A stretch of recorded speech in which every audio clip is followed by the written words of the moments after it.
তো গাইজ এটা আমাদের কৃষ্ণনগরের সবথেকে বড় প্যান্ডেল দুর্গাপুজোর। তো চলো ভিডিওটা শুরু করা যাক। তো আমি এতই করে দুর্গাপুজোর ভিডিও লক্ষ্মী পুজোর পরে ছাড়ছি ভাবো, আর ভিডিওটা আমি প্রথম থেকে শুরু করতে পারিনি। তো আমি এখন হাঁটতে হাঁটতে যাচ্ছিলাম প্যান্ডেলটার দিকে।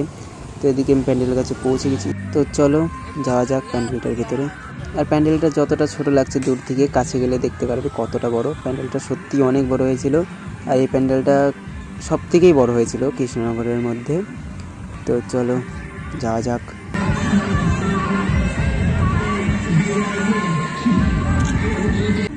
এবার বুঝতে পারছো প্যান্ডেলটা কতটা বড়। প্যান্ডেলটা কিন্তু সত্যি অনেকটাই সুন্দর হয়েছে।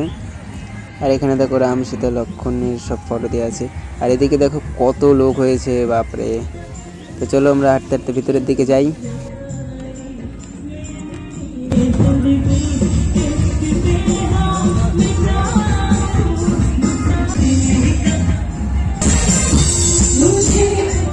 তো এটা হচ্ছে ভিতরের ভিউ। তো ভিতরে অনেকটাই জায়গা ছিল, আর এদের মন্দিরটা পাকা করা ছিল।